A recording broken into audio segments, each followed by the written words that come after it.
Bonjour, bienvenue pour un nouvel opus de Portrait chinois sur Mandarin TV. Alors aujourd'hui, on reçoit un homme politique puisqu'il est président d'un parti, l'Union populaire républicaine, l'UPR.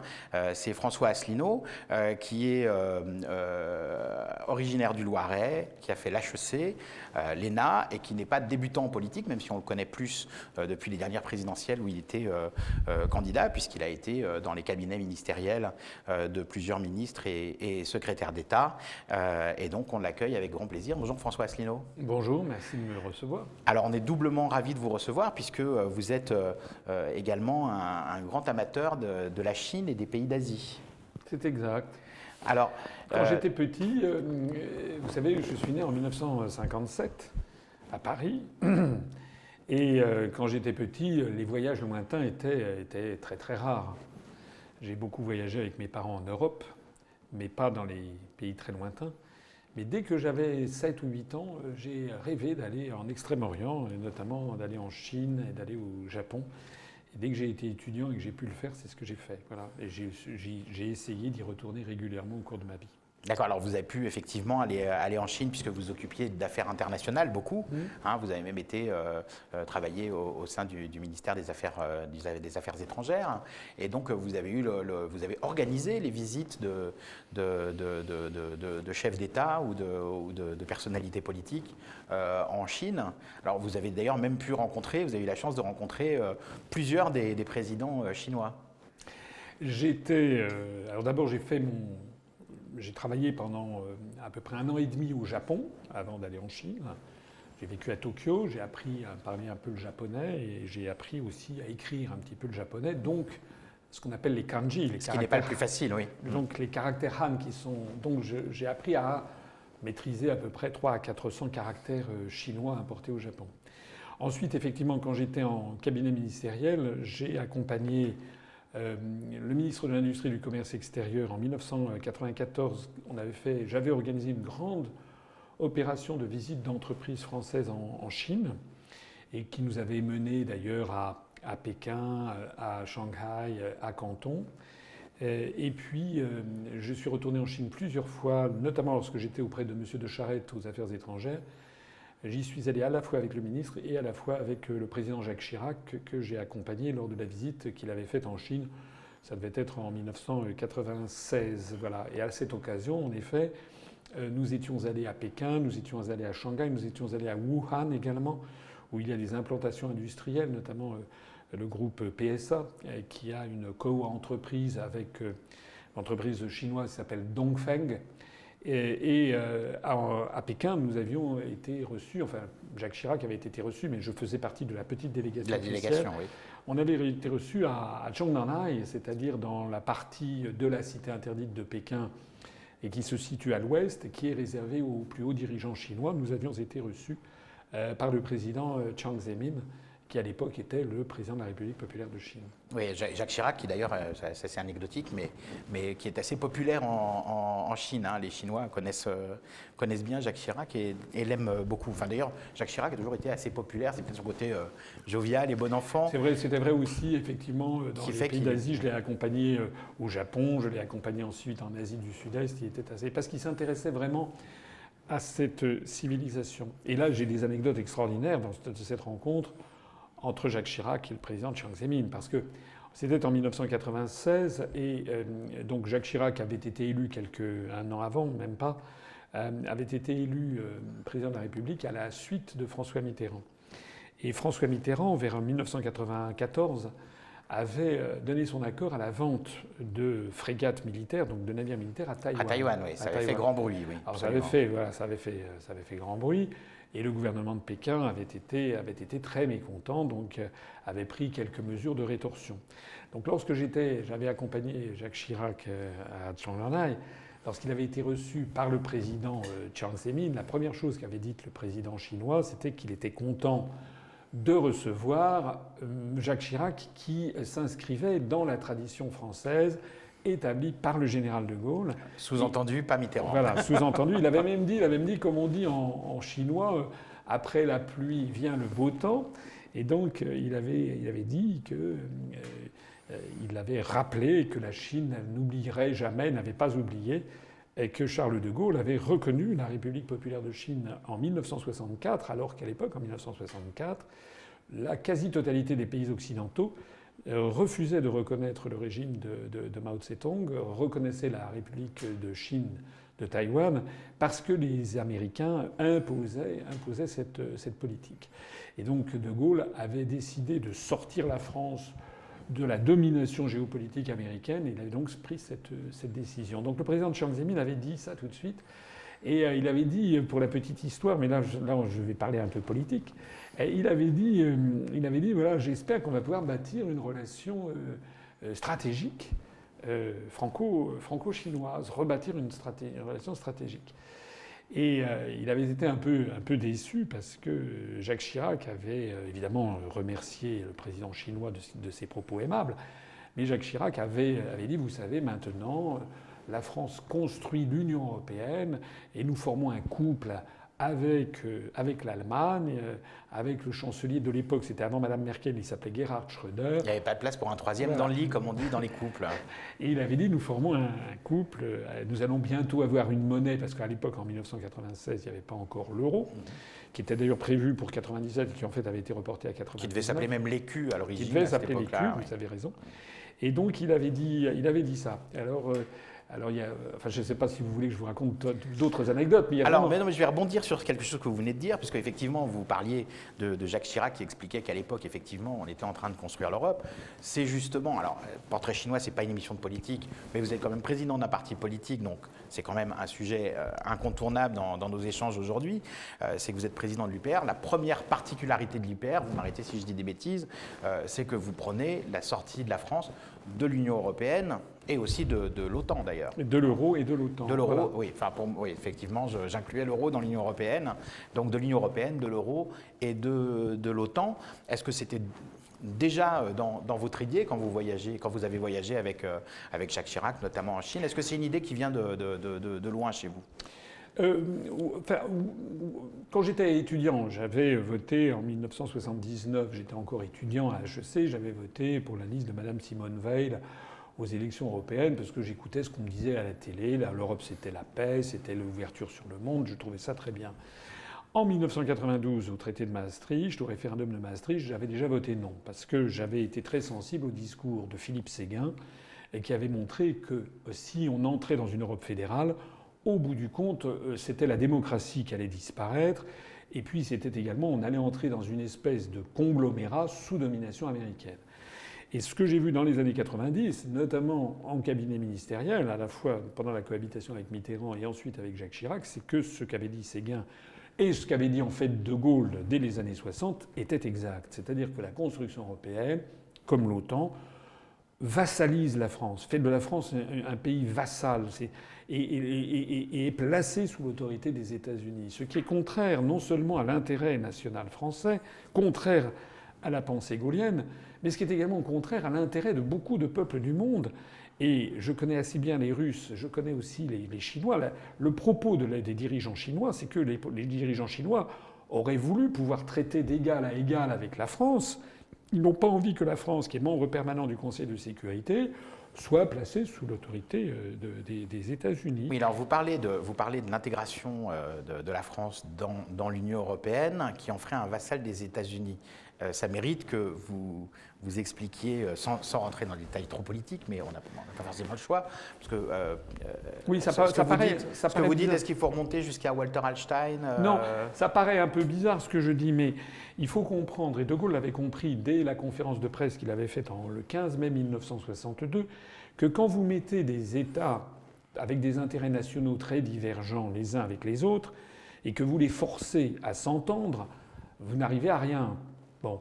Et donc De Gaulle avait compris dès 1962 que pour que ça marche, il faudrait ce qu'il avait appelé un fédérateur extérieur.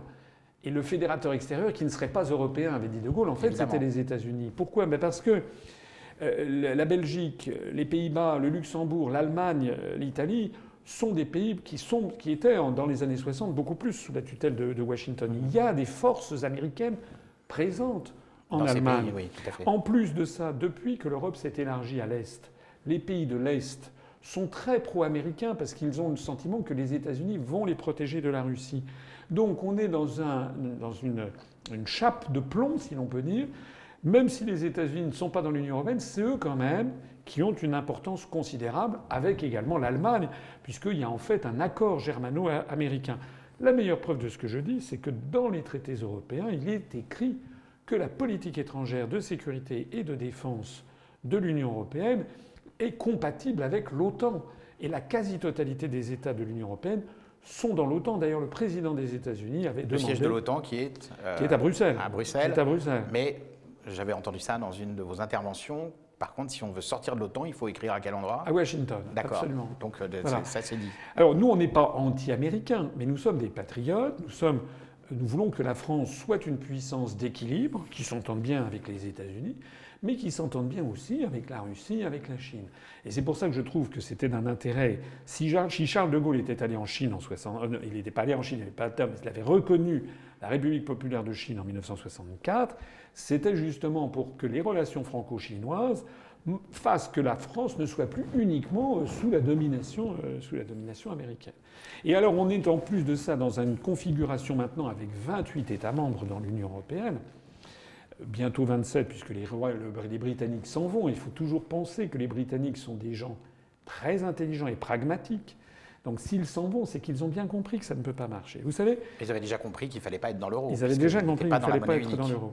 Vous savez, moi je suis un passionné de culture chinoise. Et s'il y a des personnes d'origine ou de culture chinoise qui m'écoutent, ils connaissent... Oh, il y en a, sur Mandarin TV, il y en a forcément beaucoup. Mandarin, il y en a forcément beaucoup. Ils devraient se relire le livre des 36 stratagèmes. Vous savez, qui est un livre qui, je crois, remonte à la dynastie Ming, et qui c'est 36 grands stratagèmes chinois. Et il y en a un dedans qui s'appelle le stratagème des chaînes. Le stratagème des chaînes consiste justement à... Alors, c'est une histoire, je ne sais pas si j'ai le temps de dire. Des chaînes, c'est H-A-I-N-E-S, hein, des voilà. chaînes, d'accord. Il s'agit, je crois, ça doit être pendant la période des royaumes combattants en Chine, je ne sais plus exactement comment ça se passe, mais il y a deux armées qui doivent se rencontrer au bord d'un fleuve, c'est peut-être le Yangtze, je ne me rappelle plus. Et donc, il y a deux flottes avec des bateaux qui sont à 5 ou 6 kilomètres en amont et en aval, sur le même fleuve. Et à ce moment-là, il y a un des généraux qui fait venir un de ses stratèges et qui lui dit « Qu'est-ce que tu me conseilles ?» Et le conseiller lui dit « Je conseille de faire le stratagème des chaînes. » Il dit « Vas-y. » Le conseiller du premier général traverse le fleuve, va voir en amont ou en aval, pardon, la flotte adverse. La flotte adverse. Et il va voir, il se déguise en paysan et il va voir le général de l'autre armée. Voilà. Alors, il regarde ça avec admiration. Donc l'amiral montre les bateaux, il est tout content, et le faux paysan dit c'est formidable, etc. Puis d'un seul coup, il prend un air soucieux. Alors l'amiral lui dit pourquoi tu as l'air soucieux? Il dit mais parce que, en fait, je trouve quand même que tous ces bateaux bougent beaucoup, et si tu vas avoir une bataille demain avec la flotte adverse, tes marins risquent d'être malades. Alors le général lui dit ah bah oui, mais comment je pourrais faire? Et à ce moment-là, l'espion déguisé qui vient de l'armée adverse lui dit moi j'ai un petit conseil à donner, ça serait de lier les bateaux les uns avec les autres. Donc le même conseil qu'à l'armée adverse. Voilà, pendant toute la nuit, si on met tous ces bateaux liés les uns avec les autres, ils bougeront beaucoup moins, tes marins vont pouvoir bien dormir et demain ils seront prêts à l'attaque. Et l'amiral dit c'est une excellente idée. Et donc, il donne instruction.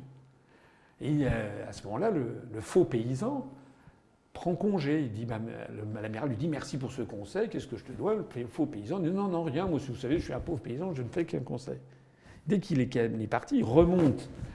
Et il va voir son général à lui, de l'armée adverse, et il lui dit ça y est, c'est bon.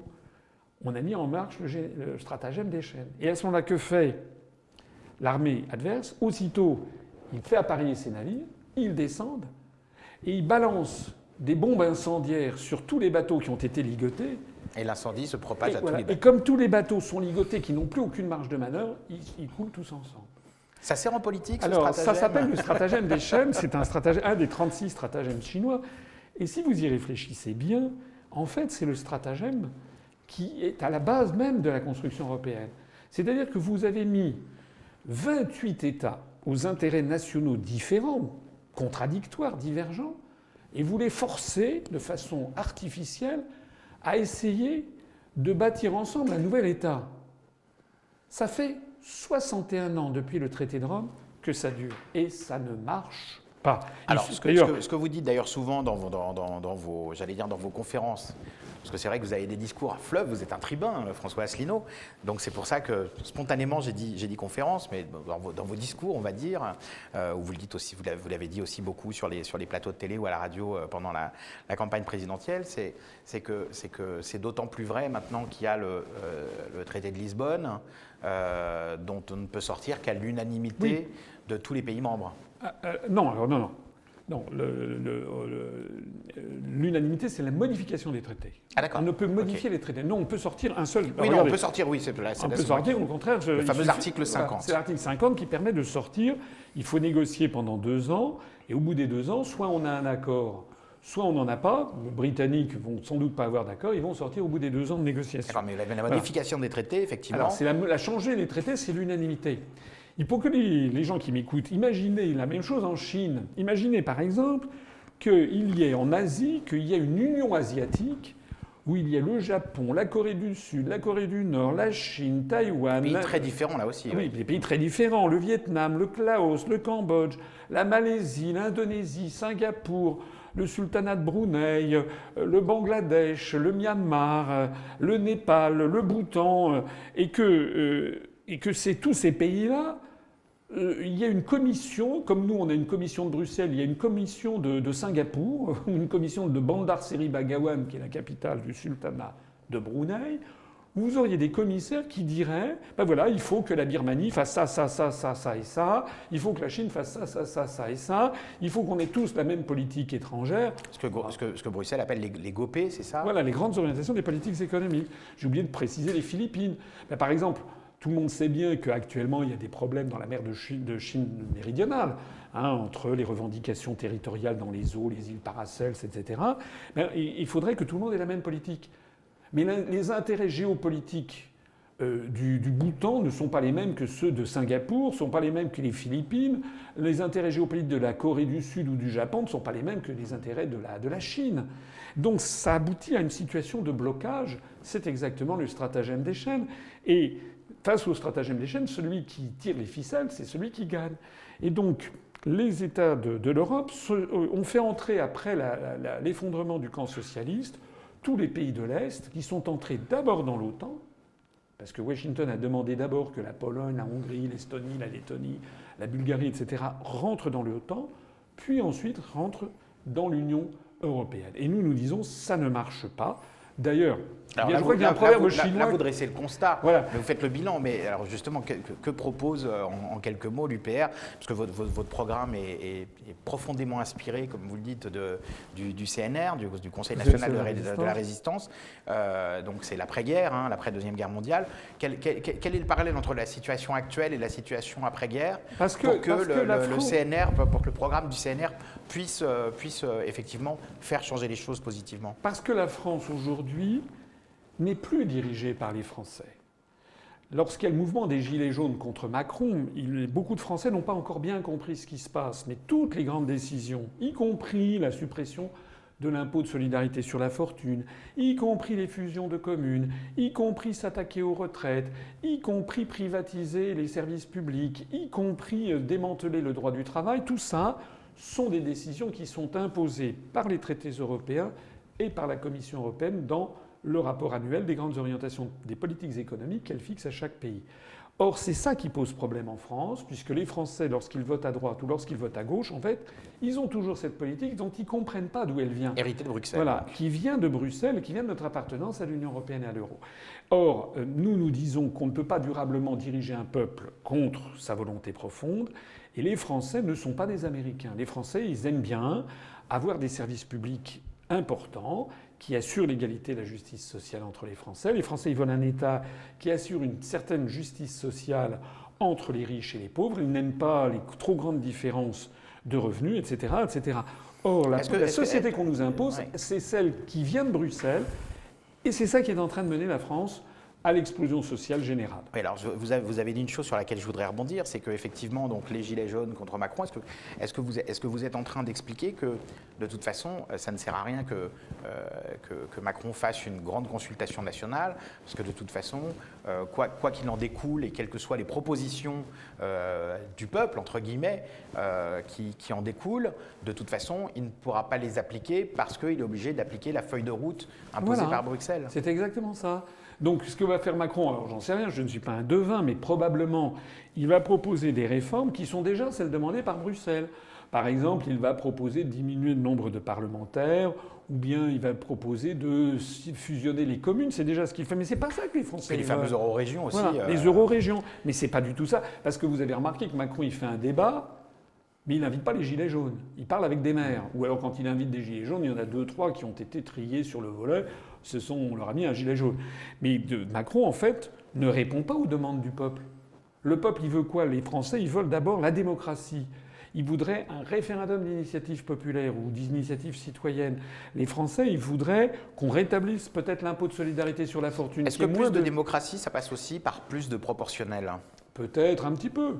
Mais c'est dangereux aussi. Quand on regarde bien dans le détail, la proportionnelle, si on met une petite dose de proportionnelle, si on réduit le nombre de députés, on risque d'avoir encore moins de partis représentés à l'Assemblée nationale. Ce que veulent les Français, c'est pas des petites choses comme ça. Ce qu'ils voudraient, c'est référendum. Pas de mesurettes, mais des vraies réformes. Ils voudraient aussi, par exemple, qu'il y ait de la justice sociale.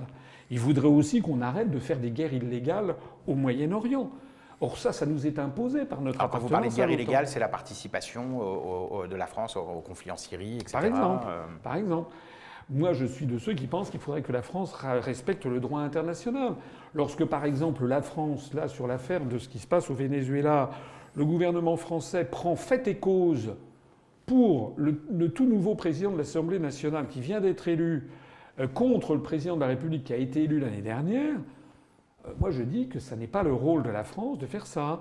Je sais que la situation au Venezuela, elle est complexe, elle est compliquée. Moi, je ne donne pas raison à l'un par rapport à l'autre, mais il y a quand même un président qui a été élu. Alors même sans dire que Maduro est un enfant de cœur, vous dites quand même qu'il y a une démocratie à respecter. Mais c'est surtout, ça n'est pas notre devoir. Le devoir de la France, c'est le respect du droit international et donc la non-ingérence dans les affaires intérieures. Normalement, d'ailleurs, si la France était la France, elle aurait dû prendre une position prudente en essayant de jouer les bons offices entre les deux parties. Mais regardez bien d'ailleurs que c'est le camp occidental qui soutient Juan Guaido, là, le président de l'Assemblée nationale.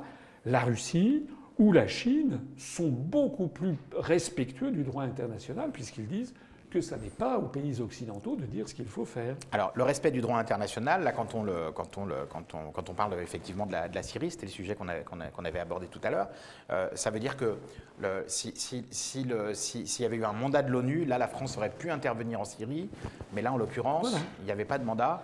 Et il faut qu'il y ait l'accord des 5 membres permanents du Conseil de sécurité, dont la Chine. C'est la raison pour laquelle je pense que Paris, la France, enfin moi, si j'étais président de la République, j'aurais des consultations beaucoup plus régulières avec le président russe Vladimir Poutine, avec le président chinois Xi Jinping, avec le Premier ministre britannique, avec le président des États-Unis, et non pas être tout le temps sous la tutelle américaine. Parce qu'il faut qu'il y ait un équilibre des puissances et des pouvoirs dans le monde. Il n'y a pas de raison. Vous savez, moi, lorsque je dis qu'il faut que la France sorte de l'Union européenne, il y a des Français qui me disent « Ah, vous voulez sortir, vous êtes xénophobe ». Pas du tout. Au contraire, je veux que la France, elle soit amie avec le monde entier, qu'elle n'ait pas des amitiés comme ça spécifiques au monde, à l'Europe. Oui, les gens parce que vous avez dit je suis un patriote, les gens confondent un peu le patriotisme et l'extrémisme. Voilà, et la nationaliste. Xénophobie, c'est pas du tout vrai. C'est moi, je veux au contraire qu'on. Oui, c'est vrai que si on va, parce que c'est vrai que parfois on classe l'UPR à l'extrême droite. Non, mais quand on va dans vos meetings, quand on voit les gens qui vont à vos meetings. On est loin d'un meeting du Rassemblement national et encore moins de l'Action française. Ah ben non, c'est au contraire. Hein, c'est plutôt on a plutôt un programme plutôt à gauche en fait, avec des renationalisations, conformément au Conseil national de la résistance. Mais ça, ce sont les polémistes qui disent ça. Le ministère de l'Intérieur. Est-ce que vous, si vous aviez, parce que le ministère de l'Intérieur vous a classé en divers, c'est ça? Nous a classé ni à droite ni à gauche. Voilà. Est-ce que ça veut dire que vous êtes plutôt au centre? Ben non plus, parce que le centre, il est pro-européen. Nous sommes pour que la France retrouve sa souveraineté nationale. Nous, en fait, on est un mouvement de libération nationale. Voilà. Et on veut que la France ait d'excellentes... D'où le CNR. Oui, d'où le CNR. Parce que chez nous, il y a des gens qui viennent de la droite, de la gauche, du centre, de l'extrême droite et de l'extrême gauche. On a vraiment, comme le CNR, c'est comme les gens, les Britanniques qui ont voté pour le Brexit, il y avait des gens du parti UKIP de Nigel Farage, des conservateurs et puis des travaillistes.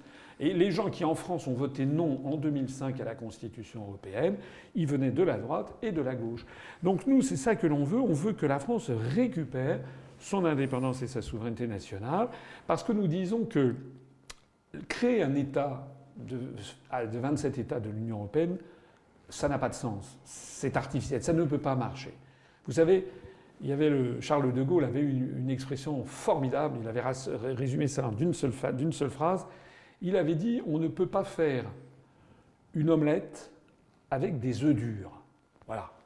Et c'est-à-dire quoi? Ça veut dire que les pays de l'Europe... Charles de Gaulle qui avait le sens de la formule. Voilà. Vous l'avez un peu aussi d'ailleurs. C'est votre héritage gaullien, c'est ça? Peut-être. Ça veut dire que les pays d'Europe, la France, elle a 1000 ans, 1500 ans d'âge. Le Royaume-Uni aussi. L'Espagne est un petit peu plus récente, mais pas beaucoup. Le Portugal un petit peu plus. On a des États qui ont des centaines et des centaines d'années qui sont là. Ils ont chacun leur langue, leur littérature, leur culture, leur tissu industriel, leur agriculture, leur tradition politique, leur tradition syndicale. Vous en avez qui sont des monarchies, d'autres des républiques. Vous avez des pays laïques, d'autres qui sont des pays où il n'y a pas de laïcité. Vous avez des pays de tradition catholique, d'autres de tradition orthodoxe, d'autres de tradition protestante. Vous avez 24 langues différentes. En fait, ça ne peut pas marcher. Donc dans ça, il faut un concert des nations, comme c'est le cas de l'ONU, comme c'est le cas du Conseil de l'Europe. Il y a un Conseil de l'Europe, c'est un peu une espèce d'ONU régionale, dans laquelle d'ailleurs il y a la Russie, il y a l'Ukraine, il y a... donc là, c'est une Europe au niveau continental. Au niveau continental. Mais l'idée même qu'il faille faire une distinction entre la Lettonie, l'Estonie, la Lituanie, la Slovaquie, la Bulgarie d'un côté... Au-delà des Balkans, oui. Voilà, et puis qui sont des pays avec lesquels la France n'a pas des liens particuliers. Et on devrait être fusionné avec ces pays-là, et en revanche, prendre nos distances avec la Tunisie, l'Algérie, le Maroc, où tout le monde parle le français, ou le Sénégal, ou la Côte d'Ivoire, qui sont des pays de tradition francophone, qui ont été des anciennes colonies françaises. Non, on a des liens avec le monde entier, y compris des liens avec l'Indochine.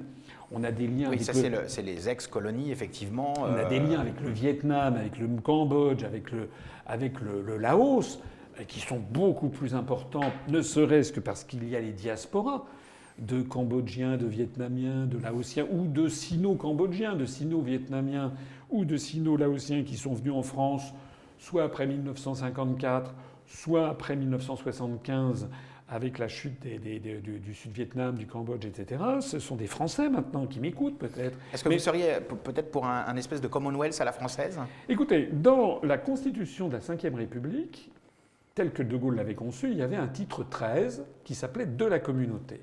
Et De Gaulle avait prévu très intelligemment qu'il y ait une espèce de Sénat où tous les représentants des pays francophones du monde pourraient débattre. Eh bien moi, je l'avais proposé dans mon programme présidentiel. J'avais proposé que puisqu'on sortirait de l'Union européenne, mais on gardera d'excellentes relations avec l'Allemagne, eh bien qu'on propose à l'UNESCO. L'UNESCO, c'est la filiale de l'ONU pour les sciences, l'éducation et la culture, qui fait le patrimoine mondial de l'humanité, vous connaissez. L'UNESCO est à Paris. Moi, je proposais que la France suggère à tous les pays de l'UNESCO, il y a 160 pays membres, de transférer ça à Strasbourg, là où il y a le Parlement très neuf, beaucoup plus grand, qui serait resté vide, et de créer à Paris, dans les locaux laissés vides de l'UNESCO, qui sont beaucoup plus petits, un Parlement des pays francophones, où les pays francophones pourraient débattre de grandes questions internationales, et la France pourrait mettre à la disposition des pays francophones son siège au Conseil de sécurité quand on trouverait une position commune, par exemple sur les échanges Nord-Sud, par exemple sur le climat, par exemple sur le conflit au Moyen-Orient, par exemple sur des tas de choses, on pourrait avoir une position commune, ce qui permettrait d'avoir vraiment une communauté francophone. Et puis bon, si on n'arrive pas à s'entendre, on n'arrive pas à s'entendre. Mais je suis de ceux qui pensent... Écoutez, regardez le nombre de Français, par exemple en France. Combien y a-t-il de Français d'origine vietnamienne? Il y en a, je peux vous assurer, il y en a des dizaines et des dizaines et des dizaines de milliers, beaucoup plus que des Français d'origine bulgare ou d'origine oui, complètement. Mais alors, justement, là, je rebondis sur ce que vous dites, parce que c'est vrai que nous, effectivement, dans nos reportages, etc., on est souvent amené à parler avec des jeunes Chinois. Et quand on discute un petit peu avec eux avant ou après le reportage, on s'aperçoit d'une chose, c'est que les jeunes Chinois ne se sentent pas vraiment, donc les jeunes Français d'origine chinoise, c'est-à-dire ceux qui ont le droit de vote, ne se sentent pas impliqués dans la politique française au point de s'inscrire sur les listes électorales et au point de voter.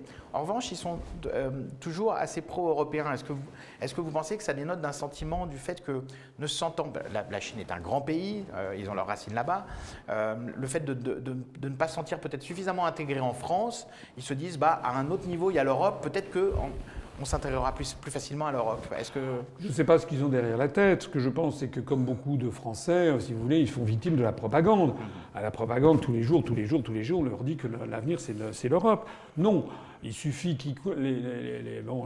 les stratèges, il y a une tradition stratégique chinoise, une tradition de pensée chinoise. Il n'y a pas besoin d'être très très très malin politiquement pour bien voir que la construction européenne, ça se porte très très mal. Le Royaume-Uni va s'en aller. Il y a plein de pays de l'Union européenne qui réclament plus de démocratie parce que cet attelage ne peut pas marcher. Comme je disais tout à l'heure de Gaulle, une omelette, on ne peut pas faire une omelette avec des œufs durs. Le projet même est un projet qui ne marche pas. Et moi, j'aurais tendance à dire à tous les Français d'origine asiatique en général et d'origine chinoise en particulier, allez donc sur le site upr.fr, notre site à nous, qui est le site le plus consulté de tous les partis politiques français, et allez regarder mes conférences. Qui gouverne la France, l'histoire de France, etc. L'histoire de l'Union européenne aussi. La tragédie de l'euro, etc. Et ils vont découvrir une nouvelle pensée. Moi, je pense qu'ils devraient s'assumer beaucoup plus comme Français. Ils devraient s'inscrire tous massivement sur les listes électorales. Et ils devraient œuvrer, peut-être avec nous, pour que la France soit beaucoup plus proche de la Chine, qu'elle ait des relations de confiance beaucoup plus étroites avec la Chine, ou avec le Vietnam, ou avec la Corée, ou avec le Cambodge, ou avec etc., plutôt que de développer ce partenariat qui ne mène à rien avec les pays baltes ou avec la Slovaquie. C'est pas des pays j'ai rien contre ces pays, mais notre intérêt géopolitique, c'est évidemment celui-là. Et c'est également l'intérêt des jeunes Français issus de Chine. J'ai d'ailleurs... Et de toutes les autres communautés, d'ailleurs. Et de toutes les communautés. J'ai d'ailleurs, dans mon programme présidentiel, j'avais proposé qu'on renationalise TF1, la première chaîne de télévision, et qu'on oblige TF1 à avoir... Alors ça, est-ce que c'est pas un retour un petit peu au ministère de l'Information ? Non, non. D'abord, le ministère de l'Information, c'est en ce moment qu'on l'a. Parce qu'en ce moment, toutes les chaînes de télévision... C'est une question. Toutes les chaînes de télévision, qu'elles soient publiques ou privées, disent la même chose sur plein de sujets. Notamment, ils sont tous pour l'Europe. Moi, on ne me donne jamais la parole, alors que notre parti triomphe sur Internet. Et qu'actuellement, nous faisons près de 2% des suffrages aux élections. Donc on n'est pas à rien, on représente de plus en plus de monde. Moi, j'avais proposé... Oui, vous êtes parti, il y a beaucoup de partis qui sont issus de fusions, de clubs, d'associations de partis, mais vous avez créé votre parti... À partir de rien. De rien du tout. À partir de rien. Et alors, vous parliez justement de votre site Internet. Vous êtes un parti qui est très actif sur Internet, sur les réseaux sociaux. Est-ce que c'est suffisant pour pallier à votre absence dans les médias sur laquelle vous revenez souvent? Oui, parce que si vous voulez, quand moi je fais une vidéo, parfois c'est vu à 100 000, 200 000, 500 000 vues, c'est beaucoup. Mais un passage sur TF1 20h, c'est 5 millions ou 8 millions de vues, donc c'est beaucoup plus. C'est pour ça qu'on a un handicap. On essaie de le surmonter avec Internet, mais on a un handicap.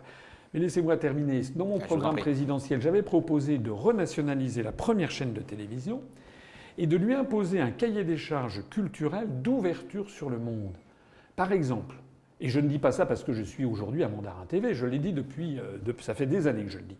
Je pense que sur TF1, on devrait avoir tous les mois, toutes les semaines plus exactement, un film en prime time, comme on dit, à 20h30, 20h40, un grand film d'une civilisation étrangère.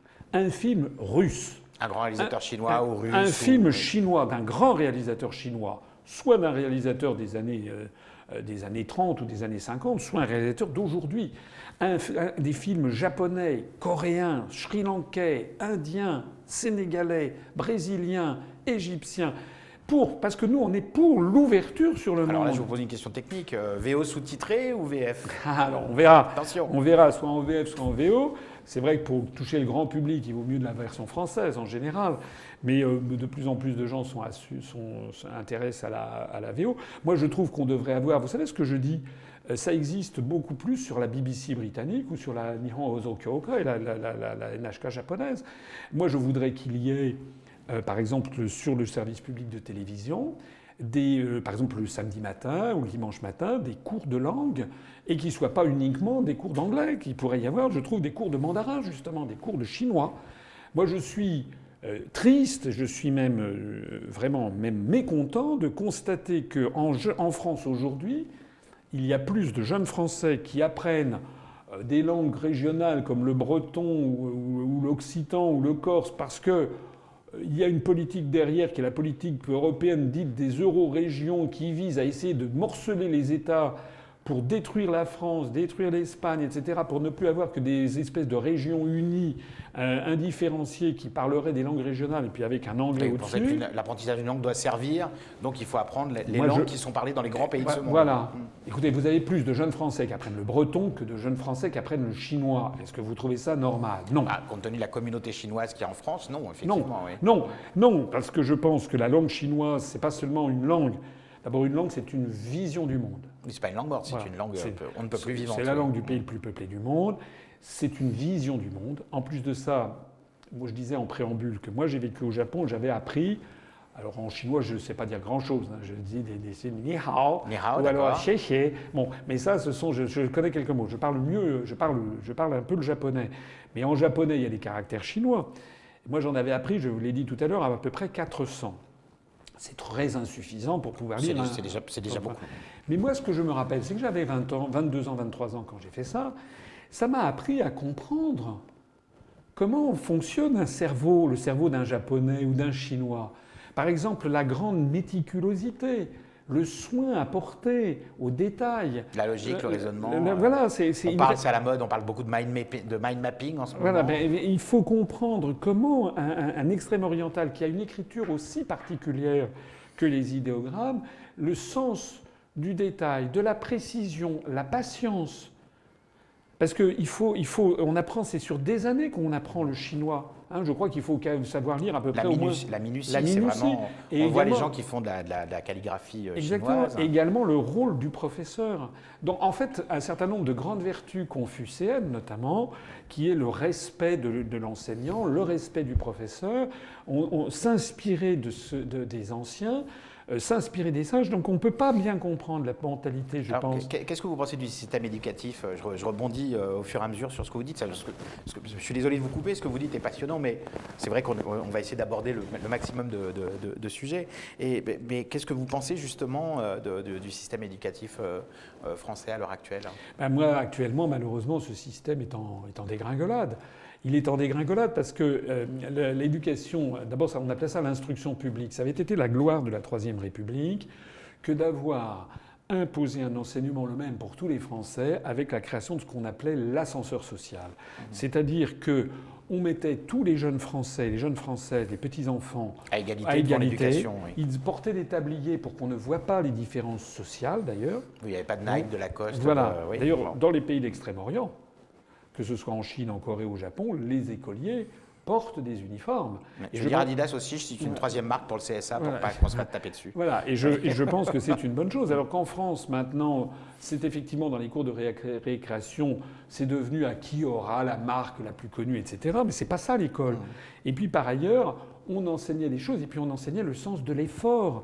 Et puis on essayait de former des citoyens conscients, des citoyens, on essaie de former des citoyens. Maintenant, on essaie de former des consommateurs. Ce sont des directives européennes, d'ailleurs des directives venues de l'OCDE. C'est-à-dire que maintenant, on n'essaye pas d'épanouir un citoyen, on essaie de lui donner, en réalité, de le formater, de le mondialiser. Voilà, pour qu'il soit immédiatement employable dans une entreprise, on ne lui demande pas de se poser des questions. Alors on lui François demande de Asselineau, consommer. je vais quand même me faire l'avocat du diable. Est-ce que ça vaut le coup de vouloir apprendre le japonais, le chinois ou le russe à un élève, alors qu'à l'entrée au collège, il y a déjà des jeunes qui ne parlent même pas bien et qui n'écrivent même pas bien le français? Non, mais, bien sûr, je comprends ce que vous voulez dire. Il y a en fait toute une éducation qui est en train pas de s'effondrer, il ne faut pas exagérer non plus, mais le rôle de l'État dans l'éducation s'est beaucoup amoindri. Il y a maintenant, quand vous êtes né dans une famille de professeurs ou de cadres supérieurs, vous avez beaucoup plus de chances de faire des études supérieures parce que c'est votre milieu familial. Donc les idéaux égalitaires de l'école républicaine se sont beaucoup affaiblis. Moi, je veux rétablir ça. Vous savez, moi, mes arrière-grands-parents, c'était des pauvres paysans. Mes grands-parents sont montés à Paris, ils venaient des quatre coins de France, c'était des employés. Mon père a été le premier de la famille à avoir son bac parce qu'il y avait des professeurs qui avaient repéré qu'il était bon élève. Et puis après le bac, ils l'ont poussé à faire des écoles d'ingénieurs. Il a réussi l'école centrale de Paris. Et moi, c'est ce qu'on m'a enseigné. On m'avait dit, fais comme ton père, travaille, parce que l'école est là. C'est ça qu'il faut rétablir en France. Et vous savez, c'est exactement le système. Le film c'est exactement Un fauteuil pour deux. Vous avez vu Non, ce j'ai pas film vu. avec Dan Aykroyd et Eddie Murphy, où justement on essaye de montrer que l'environnement prime pour la réussite sociale, l'environnement prime sur l'éducation. C'est vrai, mais c'est ce que j'ai dit moi-même. Mais on essayait avec la Troisième République, on y était quand même pas mal parvenu, à justement que l'école soit exigeante, qu'il y a de l'exigence, et puis que les gens croient dans l'État, croient dans la promotion sociale. On était parvenu à avoir quand même un ascenseur social. Georges Pompidou, président de la République, son père était, je crois, un instituteur, son grand-père un paysan. Donc c'était vraiment cet idéal. C'est d'ailleurs un idéal assez typiquement chinois. Puisque en Chine, justement, il y a cet idéal-là, c'est que finalement, alors il y a aussi des phénomènes sociaux, hein, je ne vais pas dire le contraire, mais je pense que cet idéal-là, qui est un peu l'idéal confucéen, c'est-à-dire les concours des mandarins dans la Chine impériale, c'était justement de permettre à tout le monde, à tout Chinois, à partir du moment où il était devenu un lettré, d'accéder. Nous, il a fallu attendre la Révolution française de 1789 et la Déclaration des droits de l'homme pour préciser que l'accès aux emplois publics est ouvert à tout le monde en fonction des seuls talents, alors que les concours mandarinaux remontent à la plus haute antiquité chinoise. De ce point de vue-là, la Chine était très en avance. C'est pas le seul pour sujet, vous, la civilisation chinoise est en avance sur beaucoup de points. Sur un certain nombre de points, sur oui. les civilisations européennes. Eux, ils ont inventé tous ces constats que vous faites, parce que vous avez parlé de la Troisième République. On n'a pas parlé de la quatrième, mais vous avez parlé de la cinquième. Est-ce que du coup, pour vous, toutes ces réformes nécessaires, est-ce que pour vous, comme Mélenchon, c'est un peu son leitmotiv, ça doit amener à une sixième République? Non, parce que ça, c'est du marketing, c'est un emballage. Mélenchon, il dit ça, mais qu'est-ce qu'il y a dedans? Il n'y a rien. J'avais regardé s'il voulait inscrire l'IVG dans la Constitution. C'est se moquer du monde.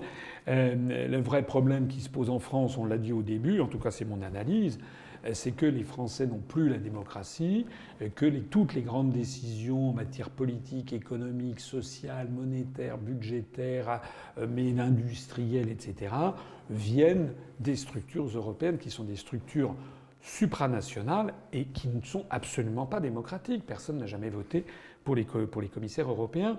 Donc le problème numéro un, il est là. Oui, alors parce que pour que nos téléspectateurs comprennent, il y a effectivement les députés européens qui votent.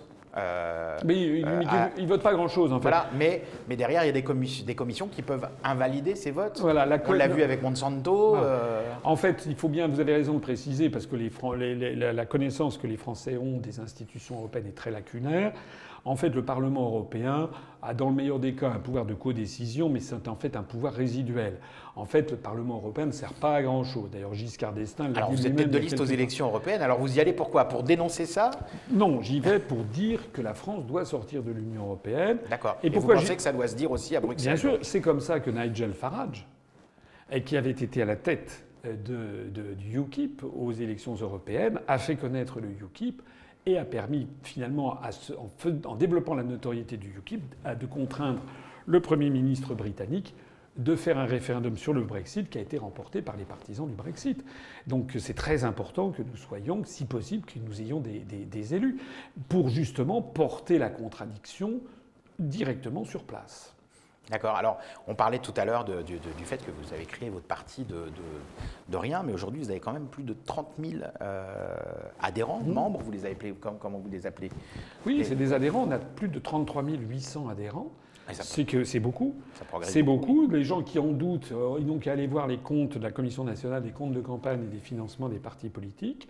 On a fait un dossier qu'on a publié sur notre site upr.fr et ils verront que les comptes, on a divisé la colonne pour chaque parti, la colonne des cotisations par le prix moyen de la cotisation, et on tombe bien sur le sujet. Alors qu'il y a beaucoup d'autres partis politiques qui gonflent leurs chiffres. Vous dites qu'il y a des partis, effectivement, oui, qui gonflent leurs chiffres. Qui ne rayent pas de leur liste des gens qui ne payent plus leurs cotisations, c'est ça? Oui, et puis qui multiplient par 3 ou 4 tout simplement arbitrairement. Arbitrairement, le nombre de leurs adhérents. Donc alors d'ailleurs, vous affichez en temps réel, je crois, votre nombre d'adhérents. Voilà. Donc on ne parle pas de sympathisants, on parle d'adhérents sur votre site. Donc ce sont des gens à jour de cotisation. Pas tous, non. Ce sont à jour de cotisation, on doit avoir à peu près 23 000 à jour de cotisation, mais on reste à l'UPR comme dans tous les partis, on reste pendant 2 ans adhérent. Voilà, c'est quand la 3e année, on n'a pas perdu ça. On a une graisse période, on a 2 ans pour revenir. Voilà, pour revenir, parce que vous savez, ce n'est pas parce que quelqu'un ne paye pas une adhésion qu'une cotisation d'une année qu'il les compte. C'est simplement, parfois, il y a des gens qui n'ont plus beaucoup d'argent, parfois des gens qui oublient, parfois des gens qui... Vous savez, quand quelqu'un nous donne l'adhésion, chez nous, est à 30 €. Donc si quelqu'un nous donne une adhésion bienfaiteur à 300 €, c'est l'équivalent de 10 ans. Oui, 10 ans, oui. Donc on ne va pas, au bout d'1 an, l'exclure parce qu'il n'a pas payé. Vous mutualisez un peu les cotisations voilà, pour garder le maximum. Il y a même des gens qui nous ont donné 7 500 €. C'est le maximum qu'on peut donner, 7 500 € par personne physique. Vous avez des adhérents et des mécènes. Voilà. Les 7 500 €, ça fait 250 années d'adhésion. Donc si cette personne qui nous a donné 7 500 € tarde pendant 1 an ou 2 ou 3 ou 4 on fait ça. Mais enfin, en gros, d'ailleurs, il suffit, les gens qui me regardent, il y en a beaucoup qui se disent « Ah mais oui, j'ai déjà vu des affiches de ce monsieur ». Ah oui, alors vous avez beaucoup d'affiches. Vous avez des militants très très actifs, parce qu'effectivement on voit beaucoup vos affiches, notamment en périphérie de Paris, en banlieue, dans Paris également. Et vous avez donc 30 000 adhérents. 33 800. 33 800 adhérents. Alors il y a des partis qui comptent beaucoup moins d'adhérents que ça, surtout si vous nous dites qu'en plus ils gonflent leurs chiffres, mais qui font des scores beaucoup plus importants que l'UPR. Est-ce que vous avez déjà fait le calcul de dire si j'avais le même ratio adhérents pourcentage de voix aux présidentielles ou aux législatives, est-ce que vous avez déjà calculé quel pourcentage de la population aurait voté pour vous? Non, j'ai pas fait ce calcul, mais ce que je pense que je voudrais dire suite à cette question, c'est que d'abord, on ne me voit pas dans les grands médias. Il y a donc beaucoup de Français qui ne me connaissent pas. Là, avec l'affaire des Gilets jaunes, en ce moment, de plus en plus de Français s'intéressent aux problèmes de démocratie et ils commencent à parler du référendum d'initiative citoyenne d'Étienne Chouard et aussi du Frexit que propose Asselineau. Et nous, on reçoit dans notre parti politique des appels téléphoniques de gens qui disent « Mais je ne connaissais pas M. Asselineau ». Je ne savais pas qu'il existait. Pourtant, j'ai été candidat à l'élection présidentielle. Oui. Et vous aviez des candidats aux élections législatives dans plus de 400 circonscriptions. Oui, dans plus de 500, plus de 574. On a été le parti qui avait présenté le plus de candidats. Mais les partis, le grand public qui ne s'intéresse pas beaucoup à la politique ne porte pas beaucoup d'attention aux choses s'il n'y a pas des médias qui sont là pour leur mettre dans la tête. Donc lors de l'élection présidentielle, moi, on m'a classé dans les 6 petits candidats. Et on a dit il y a 5 grands candidats et 6 petits. Mais qui est-ce qui a décidé ça? Ce sont les médias. C'est absolument inconstitutionnel de dire ça. Il n'y a pas des grands et des petits candidats. Mais d'un point de vue psychologique... À partir du moment où on a eu les 500 signatures... On devrait être tous sur la même ligne. Mais à partir du moment où on met ça dans la tête des gens, il y a 80% des gens qui ne s'intéressent pas aux petits, qui se focalisent sur ceux dont on parle. Et moi, j'ai eu 1% du temps de parole quand Macron a dû avoir 24 ou 25% du temps de parole. Parce qu'il n'y a pas d'égalité. C'est comme si aux Jeux Olympiques, il y avait, pour faire courir le 400 mètres, il y en avait... Alors, si vous avez eu 1% du temps de parole parce qu'on s'était basé sur vos derniers résultats électoraux, mais pour Emmanuel Macron, qui n'avait pas eu de résultats électoraux précédents puisque son parti n'existait pas, qui a décidé qu'il avait droit à 24%? Ce sont les médias eux-mêmes qui... Et puis l'oligarchie, les gens qui tiennent les médias. C'est pour ça que l'élection de 2010... Qui est responsable de ça? C'est le CSA, ce sont les médias, mais tout ça, c'est le gouvernement, c'était le gouvernement de l'époque. Tout ça, c'est un peu le même monde. C'est un peu le même monde. Normalement, on devrait avoir, à mon avis, à partir du moment où vous avez des candidats qui ont tous la même légitimité, puisqu'ils ont tous obtenu au moins 500 parrainages de maire, et c'est pas évident d'aller les avoir, on devrait tous partir sur la même ligne de départ. C'est comme si aux Jeux Olympiques, les favoris pour courir le 400 mètres, ils partaient à 300 mètres, on leur donnait un avantage de 100 mètres. Handicap, et ceux qui sont les nouveaux, que l'on connaît pas et qui sont pas les favoris, on les fait partir à 500 mètres et on leur met des enclumes aux pieds. C'est à peu près ça. Et après, on dit, ah ben voilà, M. Macron a été élu. Mais M. Macron, il a été élu. D'abord, il n'y a eu que 17% des inscrits qui ont voté pour lui au premier tour, parce qu'il y a eu, compte tenu de l'abstention, 23 ou 24% des suffrages exprimés. Mais M. Macron, il n'était question que de lui. Il y a eu plus de 100 couvertures de magazines. Donc je suis persuadé que les gens qui me regardent en ce moment, il y en a beaucoup qui doivent me découvrir, qui doivent se dire, mais c'est vrai, finalement, ce monsieur... C'est un peu le but de l'émission aussi, c'est de découvrir des gens et découvrir des avis différents. Ce monsieur, personne ne me l'avait présenté. Je ne savais pas que ce monsieur s'intéressait, par exemple, au monde asiatique. Normalement, si les élections présidentielles avaient été bien faites, on aurait dû avoir des débats approfondis avec chaque candidat. Par exemple, cette histoire de débat, parce qu'il y a effectivement des médias qui ne vous invitent pas, ça vous a beaucoup agacé, on vous a beaucoup entendu protester contre ça, une forme de boycott. Bon, après, il y a eu l'élection présidentielle, là, les médias étaient obligés de vous inviter. Le strict minimum. Le strict minimum. Mais il y a aussi des versions qui disent que quand vous êtes invité à débattre avec un adversaire politique, parce que c'est vrai qu'en période d'élection, on fait beaucoup de débats. Il y a beaucoup de politiques qui disent « Ah oui, moi je veux bien débattre, mais je ne veux pas débattre avec Asselineau ». Oui, d'abord, c'est vrai qu'il y a très peu eu... Mais il n'y a même plus de débat. Regardez ce qui s'est passé en 2017. Le pseudo-débat, il y en a eu un avec Ruth Elkrief et Laurence Ferrari, qui était sur CNews, je crois, et peut-être BFM TV, et l'autre qui a eu lieu sur France 2, où il y a eu les 11 candidats. Je ne parle pas du débat de TF1, où il y avait les 5 grands candidats. C'est un vrai scandale. Mais sur les autres chaînes de télévision, moi j'ai participé à ces débats. Mais ce n'étaient pas des débats. Il y avait les journalistes qui me posaient une question, je répondais à la question, puis après le journaliste posait une question à un autre candidat. Mais il n'y a pas eu d'échange vrai. Oui, ça ressemblait plus au maillon faible qu'à un débat. Voilà, c'est exactement. Donc le seul vrai échange qui a eu lieu, c'est au deuxième tour entre Mme Le Pen et M. Macron. Mais il n'y a pas eu ça au premier tour. Et il n'y a pas eu non plus. Moi je trouve que l'élection présidentielle en France, elle est tellement importante. Puisqu'il s'agit de choisir. Mais donc, est-ce que vous avez en ligne de mire aussi les prochaines présidentielles? Est-ce que vous comptez vous représenter aux prochaines on verra, présidentielles? mais si c'est possible, oui, je me présenterai. Et ce qu'il faut bien comprendre, c'est que lors d'une élection présidentielle, il devrait y avoir les journalistes qui devraient recevoir, à mon avis, chacun des 11 candidats pendant 2 heures, à 20h30. Pour qu'il expose son programme. Pour qu'il expose son programme. Moi, je n'ai même pas eu... Là, sans débat, là, sans Moi, contradicteur. j'ai eu en permanence des petites invitations de 3 minutes, 5 minutes, 7 minutes. À chaque fois, on me disait, vous êtes complotiste, vous êtes conspirationniste, qu'est-ce que vous pensez de la Syrie? Mais mon programme, je n'ai jamais eu l'occasion de l'exposer pendant la durée nécessaire. Là, l'émission à laquelle vous m'invitez, je n'ai jamais eu ça à la télévision française.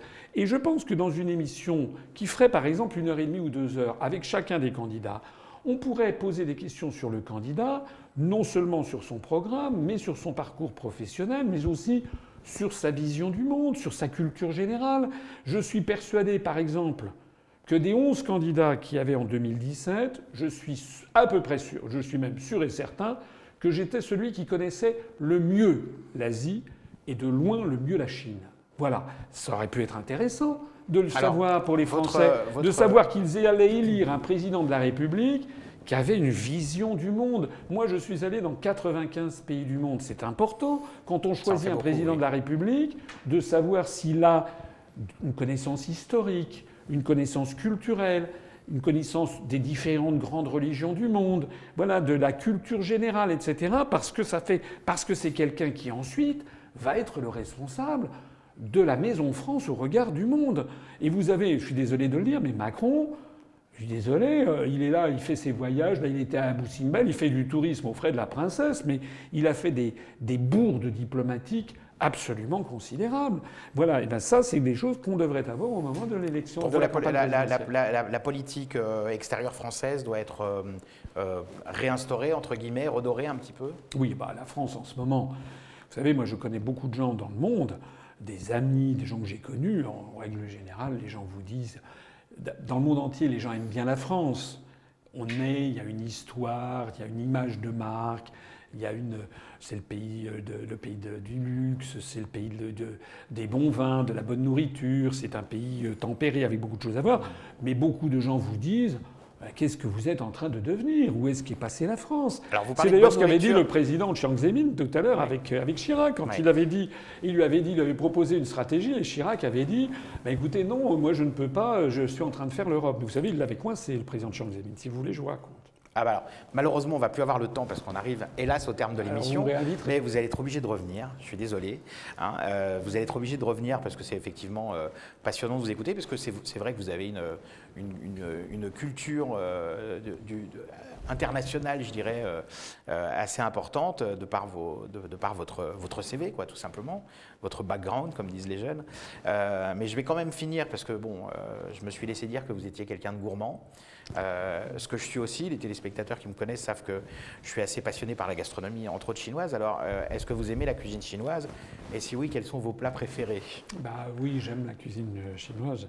Ça fait partie des grandes cuisines du monde. Voilà, comme je crois. Même les cuisines chinoises, parce qu'il y a des grandes cuisines régionales. Absolument. La cuisine de Sichuan est beaucoup plus pimentée. Les vapeurs qu'on trouvera plutôt du côté de la cuisine à la vapeur du côté de Canton. Oui. Il y a des cuisines chinoises. Ça fait partie des grandes cuisines de ce monde. Et alors, vos préférences Moi, j'ai un plat. Il y a vraiment un plat où je craque beaucoup, c'est le canard laqué avec les 3 services. Donc là, on est à Canton, là. Non, alors, on est à Pékin. Canard laqué pékinois, oui. C'est le canard laqué pékinois, là, et notamment les 3 services. C'est le premier service avec cette peau croustillante dans les petites crêpes avec de la ciboule. Avec la ciboule et la sauce hoisin. Exactement.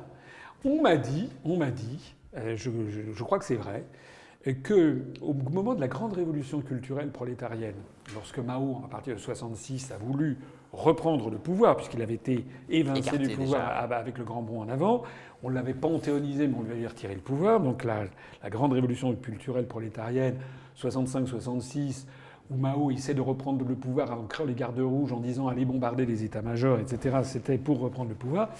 Toutes les institutions ont été démantelées, il y a eu des destructions massives, il y a eu des horreurs qui ont été faites.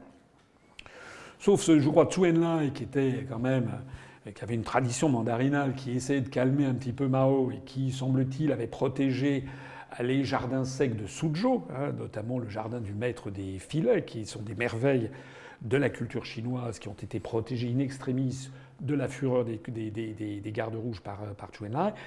Mais on m'a dit que la seule chose à laquelle personne n'avait touché, c'était le restaurant du canard laqué à Pékin, où au plus fort de la révolution culturelle, on servait toujours le même canard laqué, qui est à mon avis une des merveilles de la gastronomie mondiale. Eh bien écoutez, comme on est gourmand, je pense que on sera d'accord pour dire que c'est un excellent mot de la fin. Merci François Asselineau d'avoir été notre invité. Xie xie. Xie xie ni.